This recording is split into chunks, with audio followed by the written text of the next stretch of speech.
Imagine standing beside a polished casket, staring at the name engraved in brass, and feeling nothing. No grief. No closure. Just a hollow, bitter question: why did he abandon us? Your father was a powerful attorney.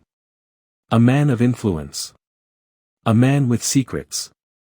Then one day, he vanishes in a tragic boating accident. Body recovered. Case closed. End of story. Or so you think. 4 months later, a cryptic message arrives, short, impossible, and terrifying.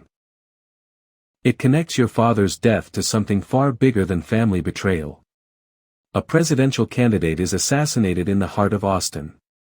A powerhouse law firm is scrambling to contain the fallout. And buried beneath layers of deception lies a question that refuses to die. What if the man you buried never left at all?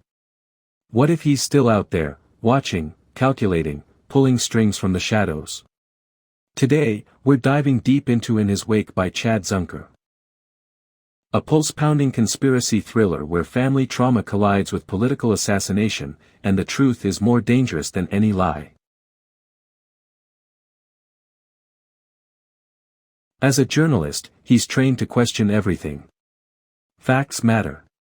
Evidence matters. But when it comes to his own father, logic has always collapsed into emotion.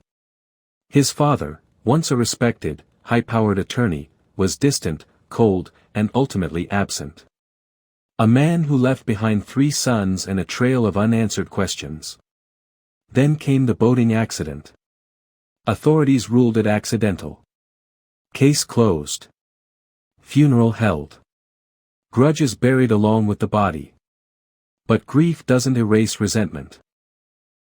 Dean stands at the funeral not as a mourning son, but as a skeptic. Something about the circumstances feels off. The timing. The silence. The sealed edges of a life that never quite made sense. And in thrillers like this, when something feels too neat, it usually is. Austin is buzzing. A rising presidential candidate is shot, precision, calculation, one clean kill shot that sends shockwaves through the political landscape. Media explodes. Speculation spreads. And Dean, being a reporter, is pulled into the story almost instinctively. But here's where the tension tightens. The law firm his father once worked for is suddenly entangled in the fallout. Not publicly. Not officially. But quietly. And if there's one thing Dean understands, it's that powerful law firms don't panic without reason. The assassination isn't random. It's strategic. And somehow, impossibly, the shadow of his father begins creeping into the narrative. If you love thrillers where family secrets collide with political conspiracies, hit subscribe now. And as we go deeper, I want you thinking about this question. If someone faked their death, how far would they have to go to make it believable? Drop your theory in the comments.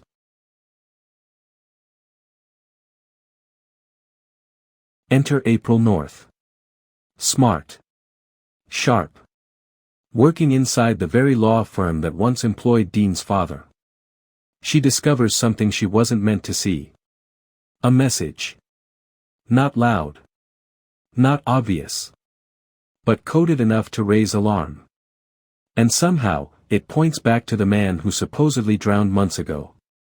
This is where the book slows down just enough to let paranoia seep in. Dean begins connecting dots. Financial irregularities. Discreet meetings before that accident. A timeline that doesn't quite align. The boating incident starts looking less like tragedy, and more like strategy. What if his father didn't die? What if he disappeared? And if he did, was it to escape something? Or orchestrate something?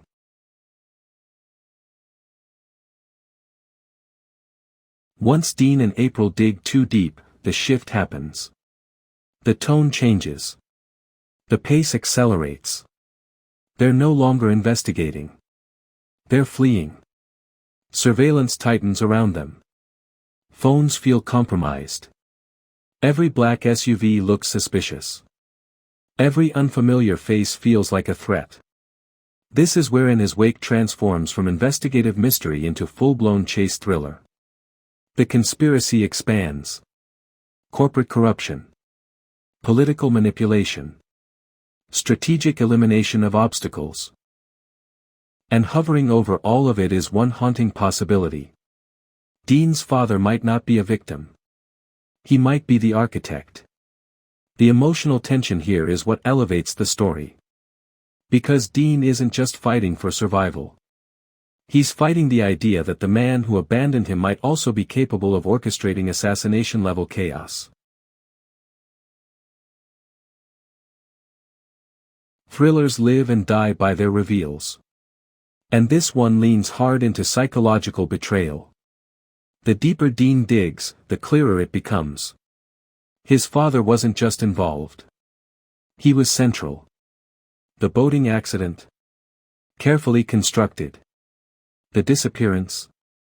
Deliberate. The assassination. Connected through layers of legal maneuvering and political leverage. But the most devastating realization isn't about politics. It's personal. Dean has spent his life believing his father was weak. Emotionally distant, morally ambiguous, flawed. Instead, he discovers something far more terrifying. His father was powerful. Strategic. Calculating. And possibly willing to sacrifice everything, including his own family, for a larger agenda. The emotional climax isn't just about stopping a conspiracy. It's about confronting a ghost who may never have truly died. So why is In His Wake such a compelling read? Because it blends three high-stakes elements seamlessly. Family trauma, the estranged father dynamic grounds the story emotionally.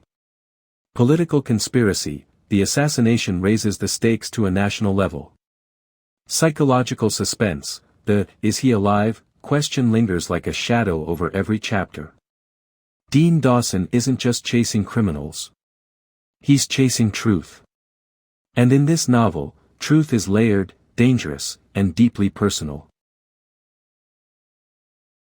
If you've read In His Wake, tell me.